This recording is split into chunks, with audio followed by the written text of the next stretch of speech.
श्री परमात्मने नमः। श्री गुरु चरण कमलेभ्यो नमः। आनंदकंदं प्रभुदेवचन्द्रं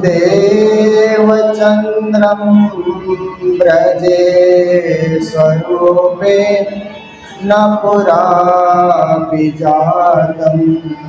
प्रवेश्य प्राप्तं प्रियप्राणनाथं परेशपूर्णं सततं नमामि। ब्रह्मप्रियाज गणनाय जातः सर्वस्वपाता भवसिन्धुत्राता। विज्ञानदात निज धर्मदात विनयिकबन्धो शरणं प्रपद्ये। विनयिकबन्धो शरणं प्रपद्ये। मंगल कृष्ण प्रणाम है मंगल धर्म प्रकाश। मंगल सुंदर साथ है मंगल धाम जास। मंगल सुंदर साथ है मंगल धाम जास। बोलो वृंदावन बिहारी लाल की। श्री सतगुरु महाराज की। श्री प्राणनाथ प्यारे की। महारानी बाईजुराज की। महाराजा छत्रसाल की। श्री लालदास श्री महाराज की। गुरुजी मंगलदास महाराज की। श्री कृष्ण प्रणामी धर्म की। तीनों पुरी धाम की। सर्व सुंदर साथ की। मेरे नैनों में बस जाओ राज श्यामा। मेरे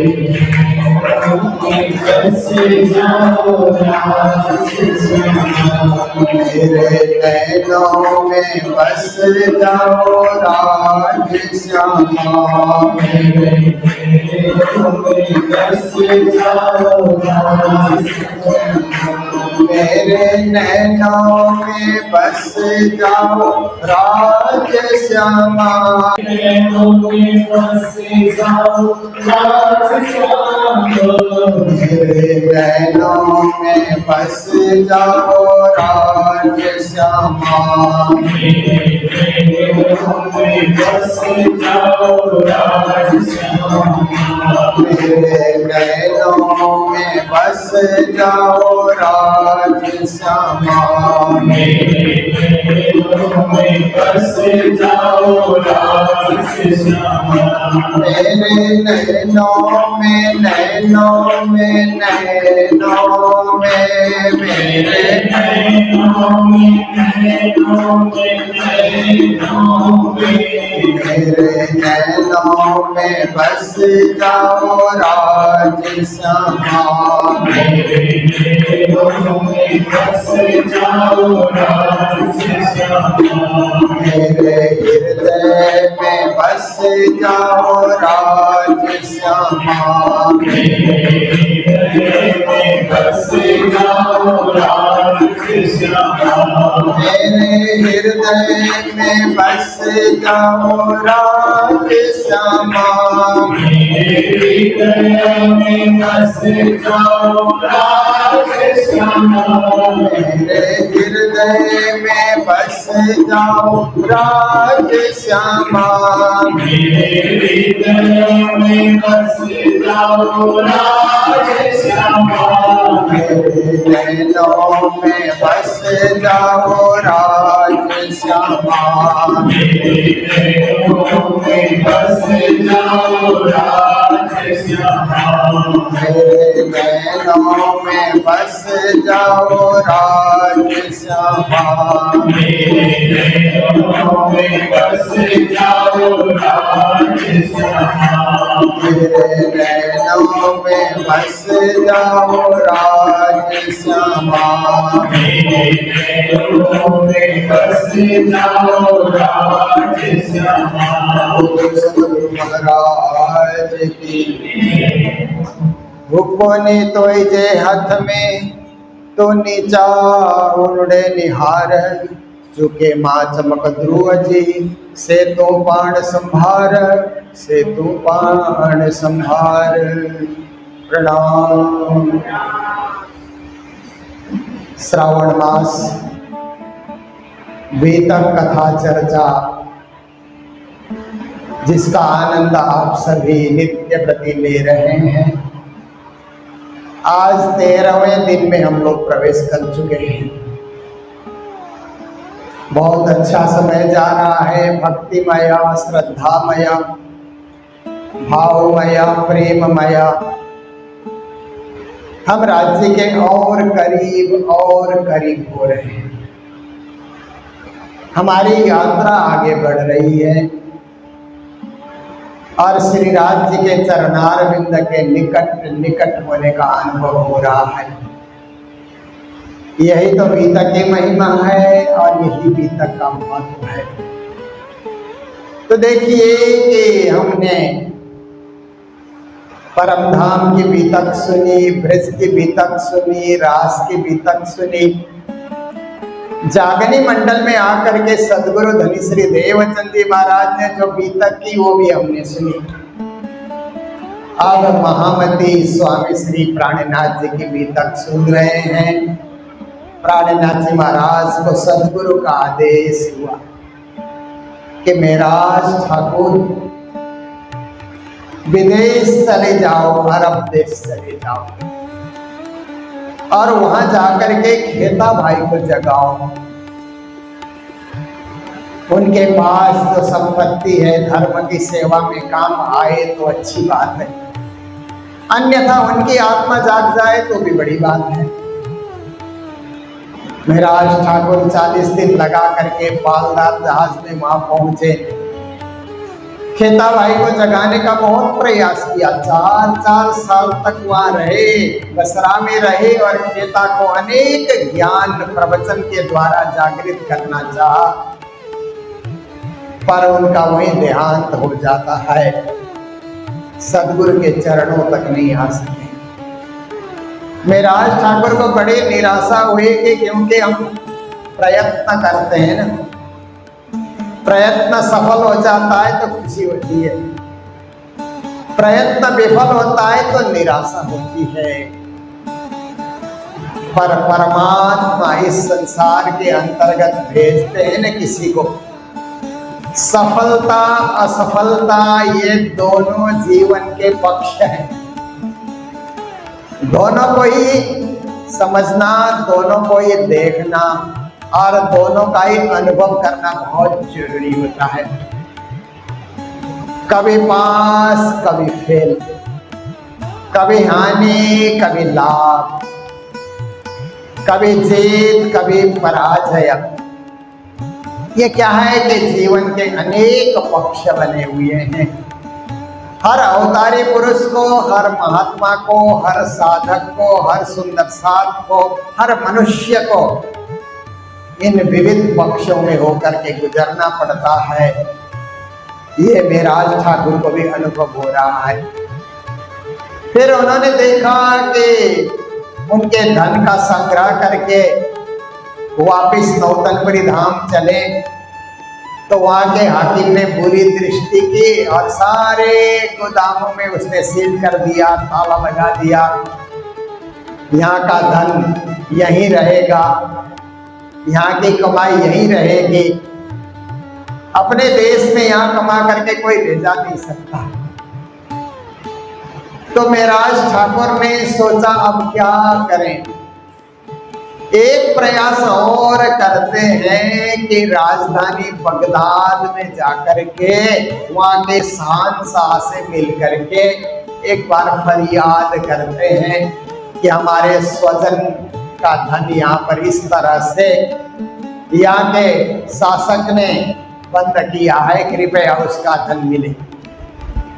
पैदल चल करके बसरा से बगदाद पहुंचे।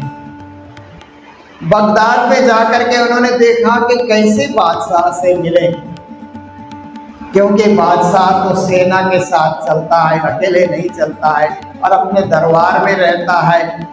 कैसे उससे मुलाकात करें, कैसे जाएं, क्या करें, ऐसा सोच करके बगदाद शहर में घूम रहे थे।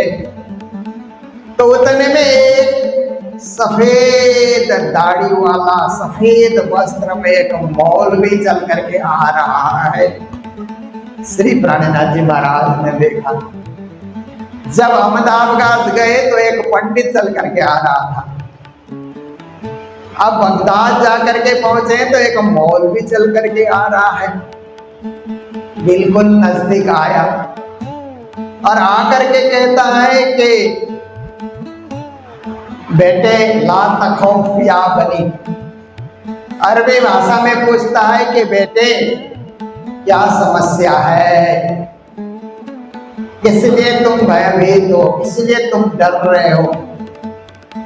तो मेराज ठाकुर ने कहा कि हमारे परिजन की संपत्ति हाकिम ने जब्त किया है, उसे वापस लेने के लिए बादशाह से फरियाद करने आया हूं, परंतु कोई ऐसा मौका मुझे नहीं मिल रहा है।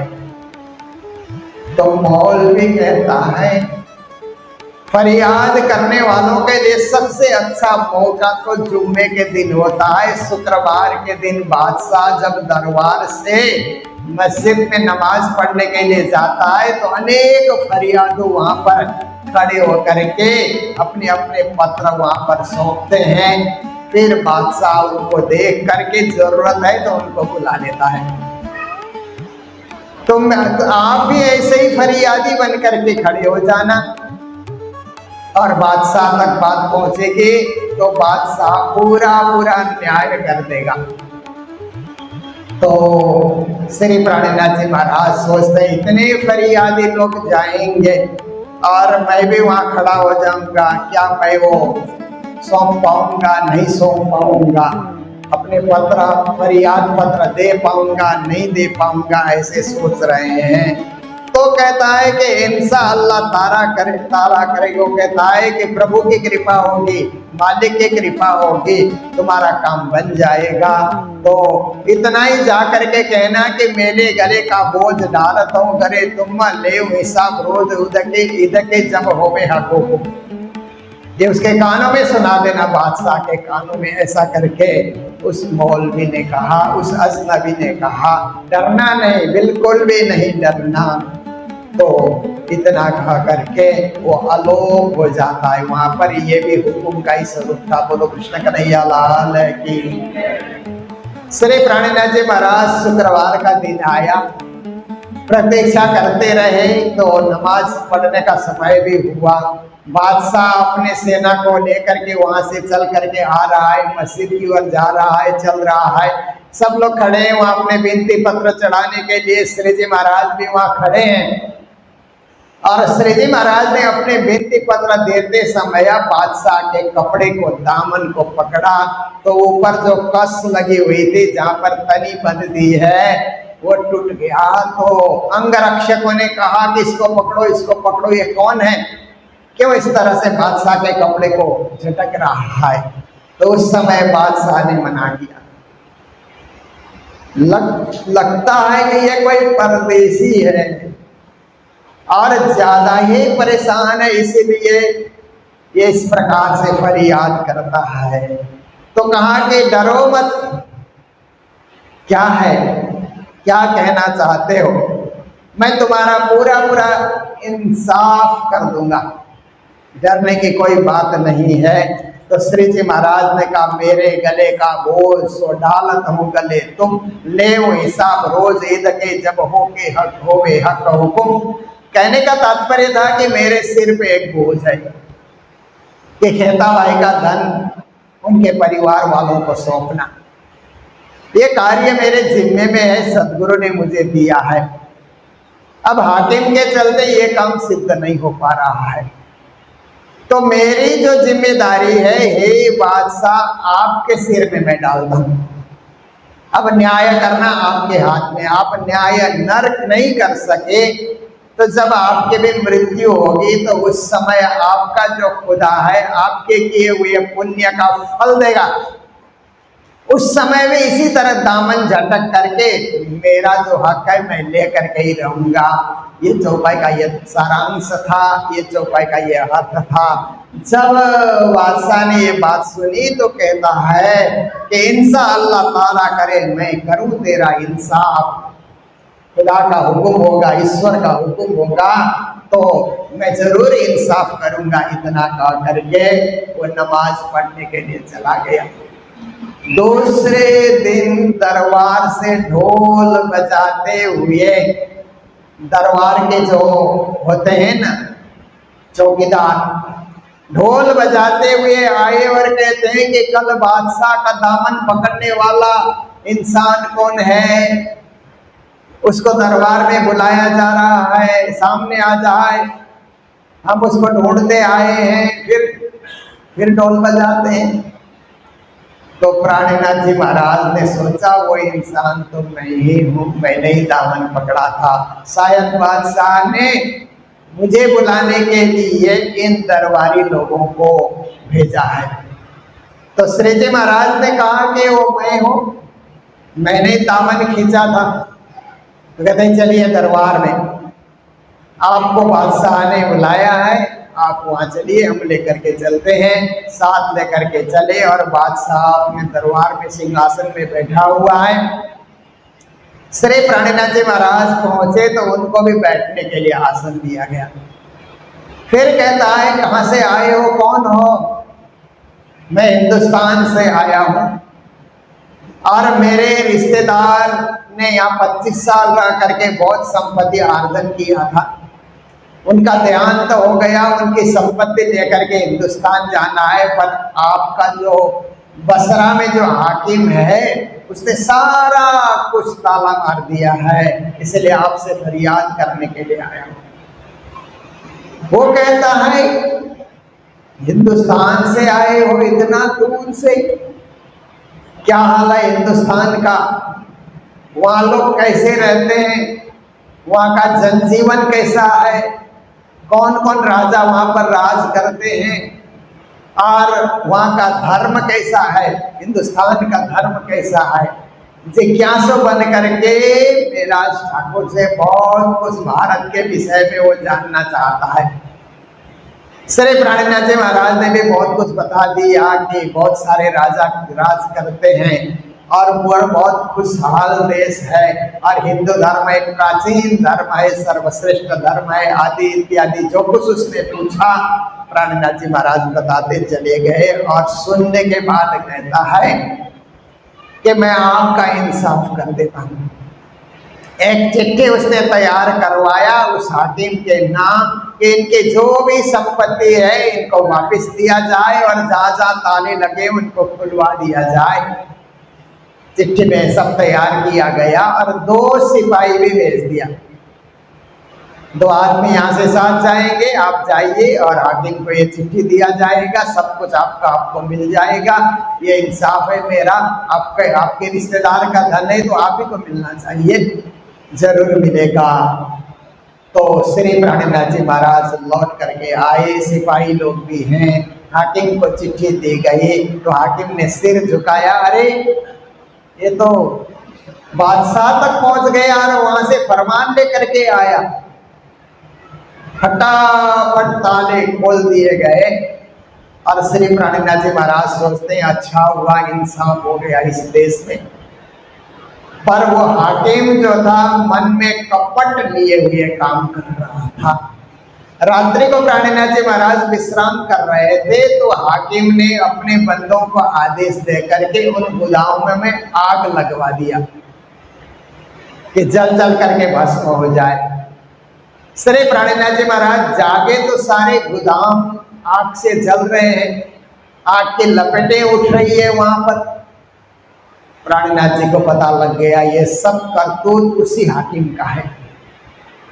अब क्या कर सकते हैं, कुछ ऐसे समय में कुछ बचा नहीं सकते। देखते रहे जल जल करके सब कुछ स्वाहा हो रहा है।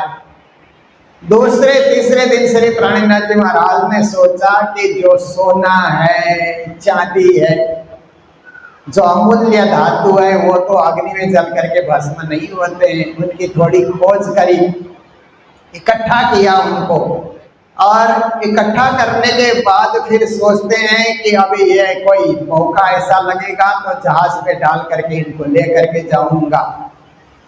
इधर खेता भाई के देहांत का समाचार प्राणीनाथ जी ने जामनगर भेज दिया था। यात्री जहाज में आते जाते थे। जब गांधी भाई ने ये बातें सुनी, समाचार उन्होंने सुना, सदगुरु ने भी ये समाचार सुना, तो अपने पुत्र बिहारी जी और गांधी भाई के पुत्र श्याम जी दोनों को वहां पर भेजा कि जाओ जा करके मेरा ठाकुर की मदद करो, और वहां से कुछ धन आता है तो लाने के लिए कोशिश करो। ऐसा आदेश हुआ तो दोनों जने भी आए और श्री प्राणीनाथ जी महाराज से मिले। मुलाकात होने के बाद प्राणीनाथ जी ने कहा, देखिए बिहारी जी, श्याम जी, यहाँ ज्यादा दिन रहना अच्छा नहीं है, क्योंकि यहाँ का हाकिम सही नहीं है। बादशाह तो एकदम न्यायकारी है, परंतु उसका हाकिम अच्छा नहीं है, उसकी बुरी दृष्टि है। इसलिए ये जो सोना चांदी जो भी है, मैंने पोटली में बांध करके तैयार रखा है। आप लोग तुरंत जहाज में बैठिए और ले करके जामनगर पहुंच जाइए। यहाँ रोज नामचा में जो कुछ हिसाब लिखा है मेरे पास मौजूद है। कुछ व्यापारी हैं, उनसे और पैसा उठाना बाकी है। मैं उनके पास जाता हूँ और मैं भी जल्दी से उठा करके जो कुछ मिलेगा ले करके दूसरे जहाज से मैं भी निकल आता हूँ। हम लोग जल्दी से इस देश को छोड़ें और सदगुरु के चरणों में जा करके पहुंचे। तो श्याम जी और बिहारी जी जहाज में चढ़े, अच्छा से धन लेकर के आ रहे थे। 40 दिन तो लगते हैं जाने में, 40 दिन आने में लगते हैं। तो लेकर के आ रहे थे, पर वहां पर ऐसा होता था, बड़े जहाज में आने के बाद बड़ा जहाज धरती के किनारे तक नहीं आता था। फिर छोटे छोटे नौके में सवार होकर के किनारे तक आना पड़ता था। तो बिहारी जी और श्याम जी ने क्या किया कि एक बड़े जहाज से उतरा, नौके पे चढ़ा, और एक ने ऊपर से पोटली पकड़ाया। लेने देने में चूक हो गई और पोटली वहां से खिसक करके पानी में चली जाती है। सारा धन पानी में डूब जाता है। दोनों जने एक दूसरे का मुंह देख रहे हैं। फिर कहा, अब क्या करें, क्या कहें? तो दोनों ने परामर्श किया कि अब हम धन पानी में डूबो आए, ऐसा तो हम बोल नहीं सकते। ये कह दिया जाए सदगुरु महाराज और गांधी भाई को, पाल भाई जी को, कि महाराज ने हमें कुछ नहीं दिया, खुद ही लेकर के आ रहे हैं सब कुछ, संपूर्ण संपत्ति उन्हीं के पास है, हमें कुछ नहीं दिया, ऐसा बता दिया जाए। खुद को बचने के लिए सारा आरोप महाराज ठाकुर के ऊपर डालना चाहते हैं। तो जाकर के ऐसी बातें कही तो बाल भाई को बड़ा गुस्सा आया। अरे भाई, जिनको वहां पर एक दूत बना करके भेजा, वो सब संपत्ति के हकदार बन गए। कहाँ से बन सकते महाराज ठाकुर मेरे भैया के संपत्ति का हकदार? तो बाल भाई ने जाकर के जाम राजा से फरियाद कर दी कि महाराज ठाकुर दूसरे जहाज से आ रहे हैं, मेरे भैया की संपत्ति को लेकर के। वो संपत्ति या तो मुझे मिले या राजकोष में जमा हो, महाराज ठाकुर को नहीं मिलना चाहिए। तो महाराज ठाकुर प्राणनाथ जी भी दूसरे जहाज से आए, उतरे और कुछ संपत्ति उनके पास संपत्ति लेकर के आए थे, परंतु जाम राजा के सिपाहियों ने उनको गिरफ्तार कर लिया। गिरफ्तार करने के बाद राज दरबार में हाजिर किया तो जाम राजा ने सोचा कि ये विदेश से आई हुई संपत्ति है, राजकोष में ही जमा कर देते। राजकोष में जमा किया और 1.5 महीने तक महाराज ठाकुर को नजरबंद में रखा और 1.5 महीने के बाद छोड़ दिया खाली हाथ। तो उस समय महाराज ठाकुर को लगा कि अब मेरा परम कर्तव्य तो यही है कि सदगुरु के चरणों में जाकर के अपना मस्तक झुकाऊं और एक असफल यात्रा इतने सालों के बाद एक असफल यात्रा करके, असफल एक जो है धंधा करके मैं लौट करके आया हूँ, शर्मिंदा हूँ मैं। कुछ मेरे से कोई कार्य सिद्ध नहीं हो सका, फिर भी गुरु तो गुरु है, उनके चरणों में जाकर के सिर झुकाना चाहिए और जो भी घटनाएं घटी है गुरु को बताना चाहिए, ऐसा उन्होंने सोचा। और सोच करके गुरु चरणों में नौतनपुरी धाम चल पड़ते हैं। जब राजा ने उनको बंदी से छोड़ दिया तो इधर बालबाई ने क्या किया, देखिए बीतक में बालबाई का रोल बहुत अच्छा नहीं है, क्योंकि अब देखिए ये तो किसी के जीवन में कोई उठाने वाले लोग भी होते हैं, कोई पटकने वाले लोग भी होते हैं ना। ये तो संसार का नियम है, हर एक के जीवन में ऐसे लोग मिलते ही हैं। तो बालबाई ने सदगुरु महाराज से कहा कि महाराज नजरबंद से छूट करके आ रहे हैं, ऐसी खबर है। सदगुरु महाराज आप उनका प्रणाम स्वीकार नहीं करना, क्योंकि आप वहां जाने के बाद उनका मन बदल गया, पहले जैसे आपके चरणों में समर्पित नहीं है। धन देखने से उनका मन बदल चुका है, इसलिए आप उनका प्रणाम स्वीकार नहीं करना। अगर आपने प्रणाम स्वीकार किया तो मैं नहीं जिंदा रहूंगी, मैं आत्महत्या करके मर जाऊंगी। ऐसे स्त्री हट कहते हैं ना, दुनिया में 4 हट बहुत प्रसिद्ध है, ऐसा हमारे शास्त्र कहते हैं। सबसे पहले बाल हट, बालक हट करते हैं ना, तो इतना हट करते हैं बालक आइसक्रीम खाने के लिए कि माँ बाप मजबूर होकर के खरीद के देते ही देते हैं ना। आजकल तो बाल हट मोबाइल के लिए होता है, खाने पीने के लिए नहीं होता है। बाल हट मोबाइल चलाने के लिए बच्चे हट करते हैं, खाते भी नहीं है, रोते रहते हैं, लड़ते रहते हैं, झगड़ते रहते हैं। तो बाल हट के सामने माँ बाप को झुक करके ले लो चलाओ मोबाइल, ऐसे कहना पड़ता है। वो भी जग प्रसिद्ध हट कहा जाता है, बाल हट। और दूसरा है स्त्री हट। कभी कभी माताओं को, तो आप लोग माताएं बहुत बैठी हैं, उनको ज्यादा पता होगा, उसका विश्लेषण मैं ज्यादा नहीं करूंगा, परंतु कहते हैं कि स्त्री हट भी जग प्रख्यात है। आप देखिए कैकेयी का, आप देखिए ना रामायण में कैकेयी ने जो हट किया ना, राम का वनवास और भरत को राज्य मिले, देखिए कैसे रामायण की कहानी बदल जाती है, आप देखिए। तो इसी प्रकार से आप देखते हैं कि द्रौपदी ने भी कहा कि ये जो है महाभारत के युद्ध में द्रौपदी ने उस समय हट किया था। तो ऐसे कई स्त्रियों का इतिहास हमारे शास्त्रों में आता है कि जिन्होंने हट किया तो इतिहास ही बदल जाता है, इतिहास ही पलट जाता है। तो ये दूसरा हट जग प्रसिद्ध है जो बालबाई जी ने किया। और तीसरा हट है राज हट। कभी कभी राजा लोग भी हट करते हैं। राजा लोग हट करते हैं तो क्या होता है कि कभी तो दोषी को सजा देते हैं, कभी कभी राजा लोग हट करके निर्दोष को भी सजा देते थे। आज दुनिया में राजाओं के राज क्यों चले गए? इसलिए चले गए कि राजाओं ने ऐसा ऐसा हट किया कि निर्दोष लोग भी दोषी बन करके 10-20 साल तक जेल में सड़ते रहे। इसीलिए जनता ने आंदोलन करके राजा नहीं चाहिए। अब से आगे का निर्णय सामूहिक विचार से होगा। एक व्यक्ति के विचार से समाज नहीं चलता, देश नहीं चलता। सामूहिक नेतृत्व और सामूहिक विचारधारा से ही देश चलना चाहिए। इसीलिए डेमोक्रेसी दुनिया के अंतर्गत आ गई, क्योंकि राजहट को भी समाज उपयोगी नहीं माना गया, जिससे समाज जो है उस राजहट के चलते समाज भी कष्ट पाता है।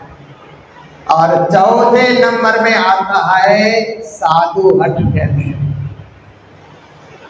साधु लोग भी कभी कभी हट कर जाते हैं ना, वो भी खतरनाक ही होता है।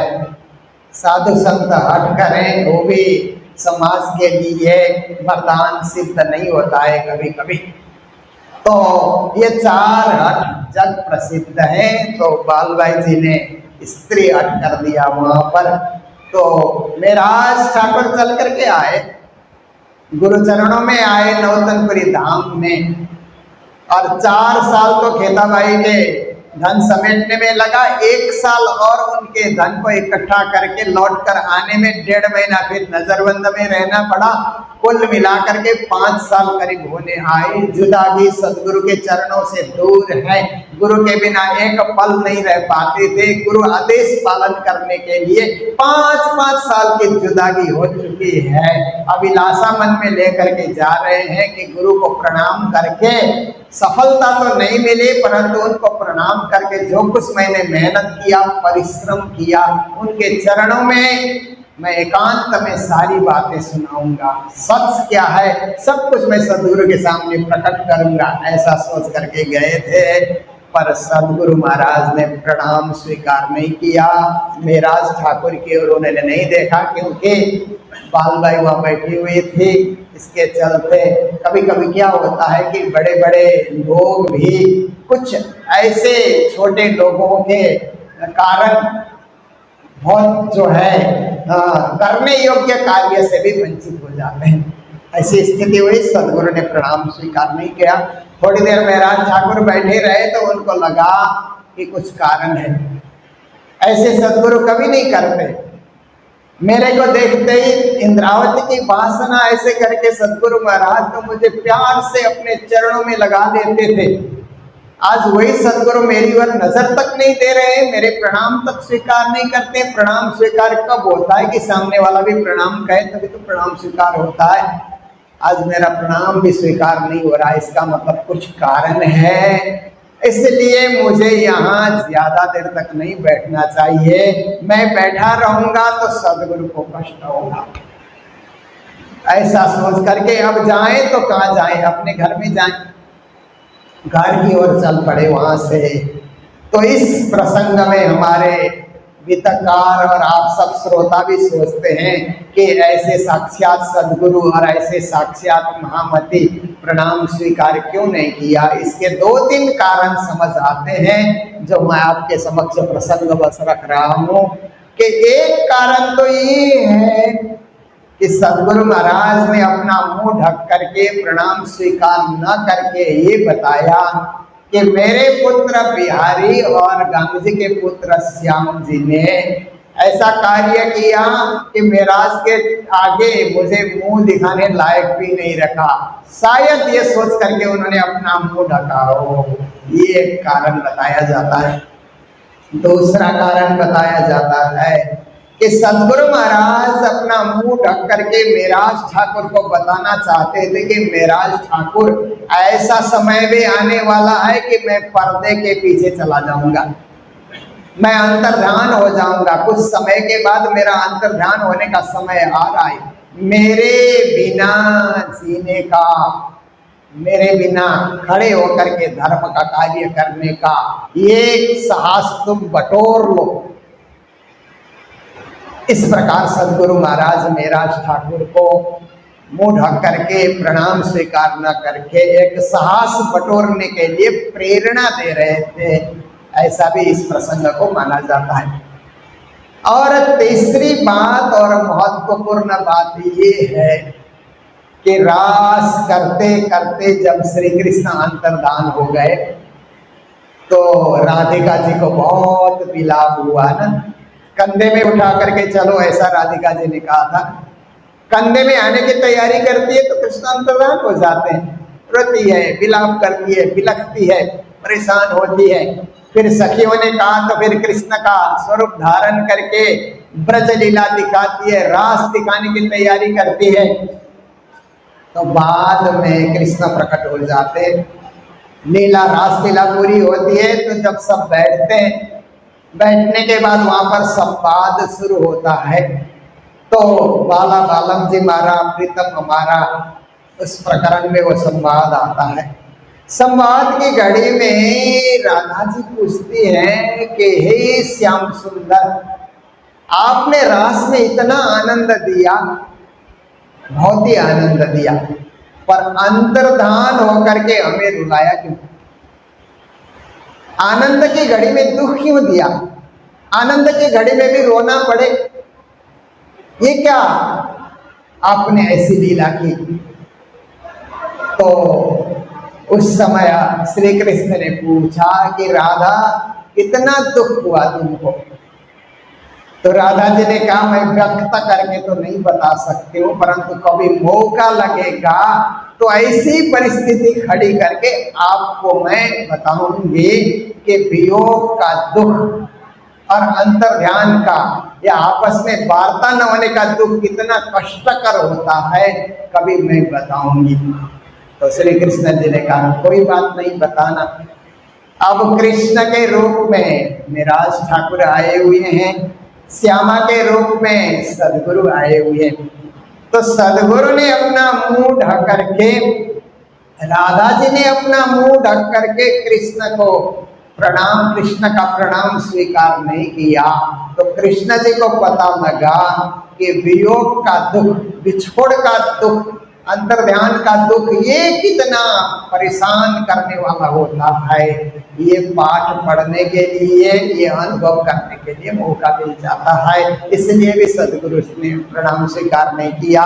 ये तो विद्वानों का अलग अलग मत है जो आपके समक्ष मैंने रखा। निराज ठाकुर अपने घर में चले गए। याद तो सदगुरु की आती है, उनके प्रवचन और उनके उपदेश, उनकी शिक्षा, उन्होंने जो कुछ भी उनको निराज ठाकुर को धर्म प्रचार के लिए जो कुछ भी दायित्व सौंपा है सब कुछ याद कर रहे हैं। घर जाकर के पिताजी से मिले, माताजी से मिले, 5 साल के बाद भैया लोगों से मिले, भाभियों से मिले, फूलबाई से मिले। फूलबाई उनकी धर्मपत्नी सब प्रतीक्षा कर रहे थे। घर में सभी लोग खुश होकर के सभी लोग आपस में बातें कर रहे हैं कि हम परिवार एक हो गए, हम बिछड़े हुए थे, आज परिवार को एक होने का मौका मिला। निराज ठाकुर ने भी माता पिता की बड़ी सेवा की। समय व्यतीत होता गया तो 2 साल बीत गए। 2 साल माता पिता की सेवा करने का मौका मिला। तो सेवा करते करते माता पिता भी वृद्ध हो चले थे, इसलिए उन्हीं 2 साल के दरमियान में कुछ काल का, कुछ समय का अंतर रखते हुए माता पिता दोनों का भी धाम गमन हो जाता है। तो माता पिता का अब धाम गमन हो गया। उसके बाद फिर भाभी है घर में, सामंत जी की धर्मपत्नी भाभी है, फूलबाई है, परिवार है। कब सदगुरु बुलाएंगे तो दौड़ करके नौतनपुरी धाम पहुंचूं, ऐसा मन में ध्यान रखते हैं। हृदय में तो सदगुरु ही विराजमान है, ऐसा सोच ही रहे हैं। तो एक दिन मजाक करते हुए, क्योंकि रोग का मूल खांसी, झगड़े का मूल हंसी कहते हैं। रोग का मूल क्या है कि खांसी आने लगती है तो सोचना चाहिए कि कोई ना कोई रोग मेरे में प्रवेश कर रहा है। ज्यादा परस्पर हंसी करते हैं ना कोई झगड़ा होने वाला है, ये समझना चाहिए। इसीलिए ज्यादा हंसी मजाक भी अच्छी बात नहीं है। तो भाभी ने हंसी मजाक करते हुए, देवर भाभी के बीच तो कभी कभी क्या है कि हंसी मजाक की बात होती ही है। भाभी कुछ बोलती है, देवर कुछ बोलता है, ये तो प्राचीन एक परंपरा ही है हमारे देश में। तो एक रोज सामल जी की पत्नी ने कहा कि मेरा 2 साल हो गए आप घर बैठे हो। पहले पहले तो मेरे सदगुरु, मेरे धनी, मेरा नौतनपुरी धाम, सुबह भी दौड़ना, दिन में भी दौड़ना, शाम को भी दौड़ना, घर में आकर के सदगुरु की बातें करना, प्रसाद वितरण करना, इससे बड़ा कुछ नहीं है। ऐसे करके आप तल्लीन रहते थे और सदगुरु सदगुरु कर रहे थे। अब गुरु शिष्य का संबंध क्या हो गया? कभी बात भी नहीं करते, कभी चाहते भी नहीं मिलने, ना वो बुलाते हैं ना आप जाते। क्या बात हुई गुरु शिष्य के बीच में? फिर भाभी ने थोड़ा सा ताना मारते हुए, कटाक्ष करते हुए कहा कि मिराज ठाकुर, थोड़े आपको शर्म आनी चाहिए कि जिस भाई को एक बार डंडा लेकर के पीटने आप लोग चले थे गोवर्धन, आज आप तो कुछ कमाई नहीं करते, वही भाई कमा रहा है और उसी के कमाई को सब लोग परिवार वाले खा रहे हैं। तो आपको शर्म नहीं आती है? इस समय जिस भाई पर को मारने आप दौड़े थे, ये भाभी ने जब सुनाया तो मेराज ठाकुर ने सोचा अब एक दिन भी, जब तक माता पिता थे ये घर मेरा था, माता पिता का घर था, अब माता पिता जाने के बाद हमारे जो बड़े भैया हैं सांबल जी, ये उनका अब आधिपत्य उनका हो गया। ऐसे स्थान में एक दिन भी मुझे अब नहीं रुकना चाहिए। तो मेराज ठाकुर वहां से निकले और जाकर के धरोल जाकर के पहुंचे, और जाम राजा का एक छोटा भाई कालाजी उसका नाम था, धरोल जामनगर के पास ही में है, वहाँ राज्य करता था। वहाँ प्राणनाथ जी महाराज जाकर के कहा कि मैं तो मंत्री का बेटा हूँ, मुझे भी कोई मंत्री दीवानगिरी का कोई पद खाली है तो मुझे भी दिया जाए। सोचा उन्होंने मैं भी अब दीवानगिरी करके संपत्ति कमाऊंगा और परिवार की सेवा करूंगा, धर्म की सेवा करूंगा, खाली क्यों बैठना, जब गुरु महाराज बुलाएंगे तब चले जाएंगे, तब तक खाली क्यों रहना, मंत्री का पुत्र हूं, मैं भी तो देश के लिए कर सकता हूं। जाकर के बातें की तो उसे भी ईमानदार दीवान की जरूरत थी, उसने नियुक्ति दे दी कि आप हमारे मंत्री बन गए, अब कार्य कीजिए। तो कालाजी के पास कुछ काल तक दीवानगिरी करते रहे, फिर उसी के भेजने पे 8 महीने तक गुजरात अहमदाबाद में जाकर के भी वहाँ पर सब कार्य करते रहे, जैसे देश का कार्य वो बताता है करते चले गए। विक्रम संवत 1712 जब चल करके आया तो आप देखिए कि इन समय श्री देवचंद्र जी के फिर सूरत निज धाम बुलाए जाओ श्री मेराज को मेरे हजूर इस ठाम। अब विक्रम संवत 1712 आया तो सदगुरु महाराज का धाम जाने का वक्त निकट आया। सबसे बोलने लगे कि मेराज ठाकुर को बुला करके लाओ, क्योंकि मेरे बाद धर्म का दायित्व तो उन्हीं को संभालना है और वो नाराज है, उनको प्रसन्न करना है, उनसे बातें करनी है, जब तक वो नहीं आएंगे मैं धाम नहीं जा सकता। फिर उन्होंने क्या किया कि कागज में चिट्ठी लिखी, और हीर भाई रसोई बनाते थे तो श्री कृष्ण दर्शन देने आते थे, तो एक चिट्ठी लिखी कि मेरे बाद मेराज ठाकुर तो दूर है, नाराज है, जागने का कार्य कौन करेगा। ऐसा करके चिट्ठी में लिख करके हीर भाई को कहा कृष्ण जी दर्शन देने आते हैं तो उनको पकड़ा देना। तो आज एक चिट्ठी, कल दूसरी चिट्ठी, परसों तीसरी चिट्ठी। वाणी में श्री जी लिखते हैं यो 69 पातियां लिखी धाम धनी पर तब सैया हम भी लिखी पर नेक न दई खबर। 69 चिट्ठियां सदगुरु महाराज ने लिखे और एक सुंदर साथ में एक चिट्ठी सभी ने दस्तखत करके एक चिट्ठी लिखी कि सदगुरु के बाद जागने का कार्य कौन करेगा। पर कृष्ण जी ने एक भी उत्तर नहीं दिया। भोग व्यंजन ग्रहण करने आते हैं, चिट्ठी लेकर चले जाते हैं, कोई उत्तर नहीं। तो और सदगुरु महाराज का धाम जाने का समय निकट आ रहा है। तो उस समय क्या होता है कि श्री देवचंद्र जी महाराज अब कहते हैं कि जाओ मेराज ठाकुर को जहाँ भी है उनको बुला करके ले आओ, क्योंकि बाई जी ये घर चलते जाहिर कहे बचन्ना आड़ी कड़ी इंद्रावती है इनके हाथ जागन्ना। फिर कहते हैं कि मुझे ऐसा लगता है कि जागनी तो मेराज ठाकुर के हाथ से ही होना है, पर मैं उनके मेरे पास आने के पूर्व मैं धाम नहीं जा सकता। देवचंद्र जी महाराज ने परम धाम में ध्यान लगाया तो परम धाम में उन्होंने देखा कि एकदम नीचे चांदनी चौक में खड़े हैं, सीढ़ी चढ़ करके ऊपर जा रहे हैं, 100 सीढ़ी 20 चांदे चढ़ करके जा रहे हैं। तो मूल दरवाजे के पास जैसे पहुंचते हैं तो दरवाजे के एक किनारे में इंद्रावती सखी एकदम खड़ी खड़ी रो रही है। ऐसा सदगुरु को नजर आता है, ऐसा दृश्य दिखलाई देता है। तो सोचते हैं कि जब तक इंद्रावती मेरे पास आकर के मैं उनको आश्वासन या सांत्वना नहीं दूंगा, मेरे लिए धाम का दरवाजा भी बंद है। धाम का दरवाजा भी बंद दिखलाई देता है। लौट करके फिर आते हैं, सुरता लौटा लेते हैं। ऐसी स्थिति हो गई तो बालबाई दौड़ करके जाती है और कहती है कि मेराज ठाकुर आपको सदगुरु महाराज याद कर रहे हैं, आप जल्दी आ जाओ। कहा ठीक है, मैं मंत्री का कार्य कर रहा हूँ, ये कार्य किसी को सौंप करके मैं जल्दी आने के लिए तैयारी करता हूँ। थोड़ा समय लगा तो फिर बिहारी जी को भेजा। बिहारी जी जा करके कहते हैं कि पिताजी को कुछ तकलीफ है, अमर कस्तूरी मंगा रहे हैं, तो मेरा ठाकुर ने फट से मंगा करके दवाई के उपयोग में आ जाए इसलिए दे दिया। बिहारी जी भी लौटे, फिर बिहारी जी को दोबारा भेजा।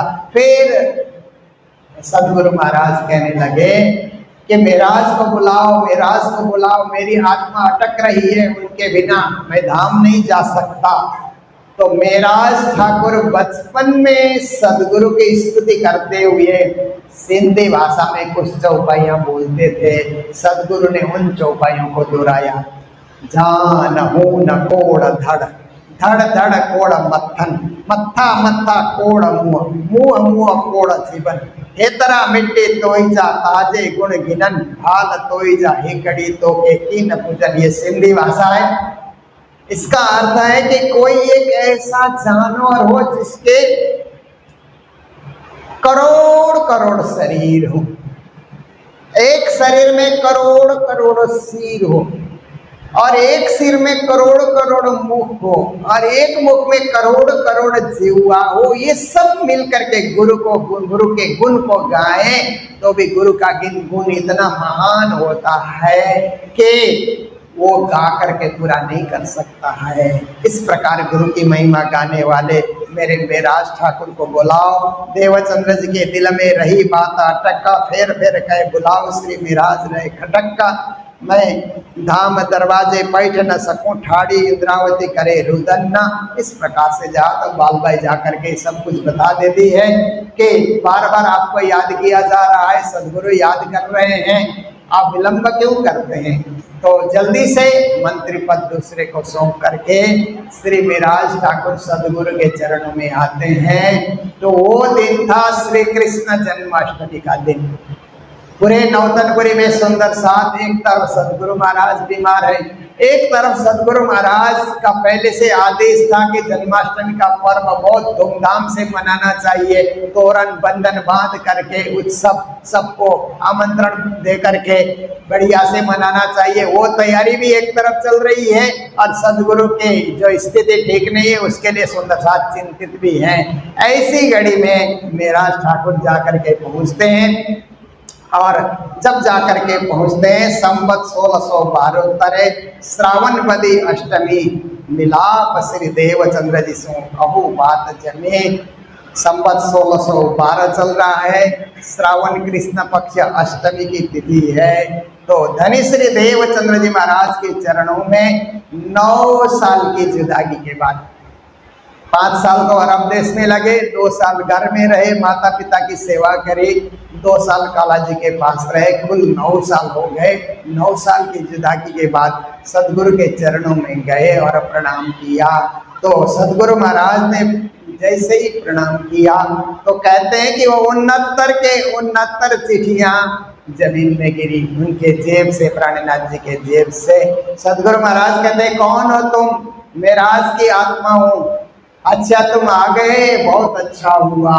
तुम्हें बुलाने के लिए मैंने कई लोगों को भेजा, बिहारी जी को भेजा, बालबाई को भेजा, जल्दी तुम्हें नहीं बुलाया। मेरी आत्मा अटक रही थी परम धाम जाने के लिए, बहुत अच्छा हुआ मेराज ठाकुर तुम चले आए। जैसे ही सदगुरु महाराज के दृष्टि 69 चिट्ठी में पड़ी तो उनको पूरा पूरा विश्वास हुआ कि कृष्ण जी ने क्यों जवाब नहीं दिया था। कृष्ण जी तो मेराज ठाकुर के हृदय में आ चुके हैं, अब यही जागनी करेंगे। उनको पूरा विश्वास हो गया सदगुरु महाराज को। फिर कहते हैं कि बड़ा अच्छा हुआ मेराज ठाकुर कि तुम चले आए और लौकिक काम छोड़ करके आए, या और बाकी है बोलो। मैं तो चाहता हूँ कि तुम आगे अब लौकिक काम ना करो, केवल धर्म के लिए काम करो, और ये धर्म का विस्तार करना है, प्रचार प्रसार बढ़ाना है, और नौतनपुरी की सेवा को भी और आगे बढ़ाना है। सदगुरु महाराज ने बहुत कुछ समझाया। उस समय गुरु शिष्य मिले, बड़ा आनंद हुआ, और 9 साल के जुदागी का दुख पल भर में मिलते ही सब दूर हो गया। क्योंकि मिलन एक ऐसी चीज है कि लंबे बिछोड़ के दुख को भी मिलन क्या है कि भुला देता है और तत्काल आनंद का अनुभव होने लगता है। मेरा ठाकुर को बड़ा आनंद का अनुभव हुआ और उनको लगा कि 2 साल घर रहने का अर्थ भी संसार में क्या है, माता पिता गुरुदेव को जो करे नित्य प्रणाम, बल विद्या बुद्धि बढ़े निश्चय हो कल्याण। कहते हैं माता पिता की सेवा करने का मौका भी मिला 2 साल तक, वो भी अच्छा ही हुआ। और पहले सदगुरु की सेवा की और अभी सदगुरु की सेवा करने के लिए फिर से मुझे उनके चरणों में आने का मौका मिला। तो ये सब परमात्मा या जो कराने वाला है वही करा रहा है, और जो करता है परमात्मा जो करते हैं वो अच्छे के लिए ही करते हैं। सब कुछ अच्छा ही हुआ। इतने में थाली में भोजन भर करके अंदर से लाया गया और सदगुरु के पास जब वहाँ पर रखा गया, सदगुरु का आदेश ही था। सदगुरु ने कहा, मेराज ठाकुर बहुत दूर से आए हो, भूखे और प्यासे भी हो, इसलिए भोजन ग्रहण करो, ये तुम्हारे लिए तैयार किया गया है। तो उस समय मेराज ठाकुर ने बिहारी जी को कहा, गुरुपुत्र बिहारी जी आप भी पधारिए, सदगुरु का आदेश है, हम दोनों मिलकर के एक ही थाली में भोजन कर लेते हैं। तो बिहारी जी ने कहा, मैं नहीं करूँगा, मैं भोजन कर चुका हूँ, मैं तुम्हारे साथ नहीं करूँगा। तो मेराज ठाकुर ने कहा, सदगुरु महाराज आप आदेश करिए ना, बिहारी जी को कहिए कि मेरे साथ भोजन करें, हम मिल करके। ये भोजन करने की बात नहीं थी, ये तो एक बहाना था, हम मिल करके धर्म का प्रचार करें, दोनों इकट्ठे धर्म का प्रचार करें। सदगुरु का आदेश विश्वव्यापी बनाने के लिए हम दोनों कंधे में कंधे मिला करके चलें। वास्तविकता ये थी, परंतु क्या है कि भोजन साथ ग्रहण करने की बात वहाँ पर हो रही है। तो सदगुरु ने डांट करके कहा कि जब मेराज बुला रहे प्रेम से तो एक आत्मा क्यों नहीं होते, चले आओ बैठो और एकात्म भाव प्रकट करो। बिहारी जी आए, बैठे, पर हमारे बीतकार कहते हैं कि बिहारी जी ने उस थाली के बीच में एक रेखा खींची, उस तरफ का तुम खाओ, इस तरफ का हम खाएं। तो देखिए दुनिया में जो रेखा खींची जाती है ना, यही दूरी बढ़ाती है ना। आज परमात्मा ने धरती रची ना, God made the earth and man made boundaries, कहते हैं ना। परमात्मा ने अर्थ बनाया, धरती बनाया, और मनुष्य ने बाउंड्रियां खींची ना, ये देश ये देश ये देश, ये प्रांत ये प्रांत, ये परिवार, भाई भाई के बीच में भी बाउंड्री, गुरु शिष्य के बीच में, शिष्य शिष्य के बीच में भी बाउंड्री। तो बिहारी जी अगर रेखा न खींचते तो धर्म का स्वरूप आज और कुछ होता, परंतु अब जो कुछ होना है सो ही होता है। इसलिए वहाँ पर भोजन प्रसाद लिया गया। इसके बाद 22 दिन तक गुरु शिष्य साथ में रहते हैं। ये प्रसंग थोड़ा लंबा रहेगा और कल मैं आपके समक्ष रखूंगा कि 22 दिन तक गुरु शिष्य के बीच जो वार्ता हुई, जो बातचीत हुई, धर्म का प्रचार कैसे करना, विश्वव्यापी कैसे बनाना, शाकुंतल शाकुमार को कैसे जगाना, ये सारी बातें गुरु शिष्य के बीच होती रही। ये प्रसंग कल आगे बढ़ाया जाएगा। आज के दिन जो सेवाएं आई है यहाँ पर भोग राज्य के भोग के लिए और प्रसाद वितरण के लिए विजय अग्रवाल सिलीगुड़ी, युवान कुमार सिंहताम, सरिता भरत छेत्री सिलीगुड़ी, कौशल्या देवी और सुलोचना अग्रवाल, ये सबकी ओर से आज की सेवा आई है। उन सबको मंगल बधाई, मंगल कामनाएं देते हुए आइए सभी मिलकर के चौपाई दोहराने में सहयोग करें। बोलो सतगुरु महाराज की, श्री प्राणनाथ प्यारे की, सर्व सुंदर साथ की। फेर थाला प्रसाद सो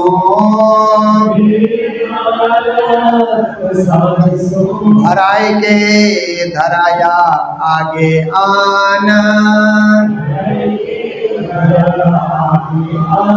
तब सृजने किया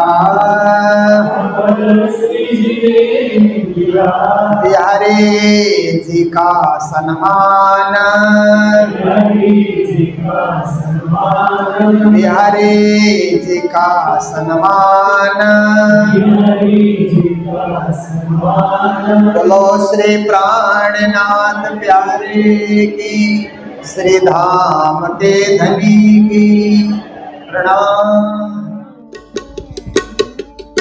पिया तुम हो तैसी कीजियो में, अर्ज करूं मेरे पीव जी।